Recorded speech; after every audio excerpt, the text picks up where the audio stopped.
Il est 7h49. Sud Radio vous explique, faut-il s'attendre à une 5e vague épidémique cet automne? Pour en parler, Yves Buisson, qui est professeur épidémiologiste et membre de l'Académie de médecine. Oui, bonjour Yves Buisson.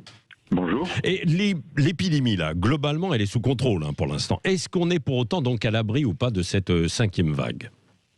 Écoutez, on peut dire actuellement que l'épidémie est dans une phase de régression continue, qui est donc très très très favorable, mais ce n'est pas la fin de l'épidémie parce que on a déjà observé 4 fois le même phénomène des crues. Et à chaque fois, après un certain temps variable, on a vu réapparaître une circulation intense du virus avec une recrudescence de l'épidémie. Donc on est habitué à ce phénomène de yo-yo, et il y aura très probablement une nouvelle vague, une 5e vague. Par contre, personne ne peut dire quand exactement, ni quelle sera son ampleur surtout.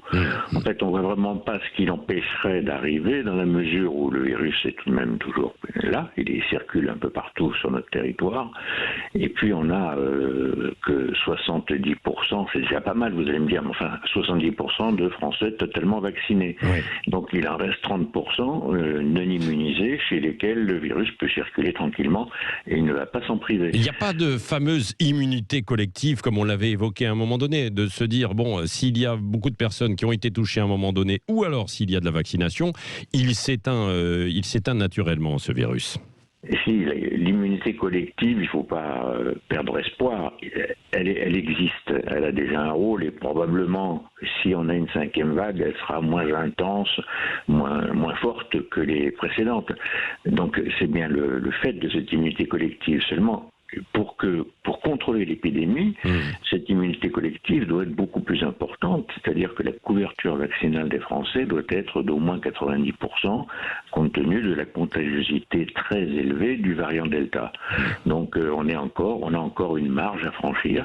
Et puis ce qui est inquiétant, c'est que dans les personnes non vaccinées, on a encore environ 1,5 million de personnes très vulnérables du fait de leur âge ou de leur comorbidité. Ce qui veut dire qu'on aura, au cours de cette 5e vague, on aura encore le risque de voir une saturation hospitalière. Oui, et puis les enfants, ce que l'on dit à l'Institut Pasteur, c'est qu'il pourrait y avoir un tiers des infections qui ait lieu chez les enfants, les adolescents, qui eux ne sont pas vaccinés, notamment pour les enfants, pour l'instant.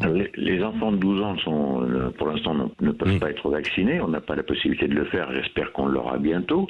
Donc il est évident que la circulation du virus va se faire surtout chez les non vaccinés, donc chez les enfants qui effectivement ne risquent pas de faire de formes graves de Covid dans l'ensemble, mais qui sont d'excellents transmetteurs du virus. Oui, c'est ça, surtout ça. Merci beaucoup Yves Buisson pour ces explications très claires, professeur épidémiologiste et membre de l'Académie de médecine. Merci d'avoir été ce matin avec nous sur Sud Radio.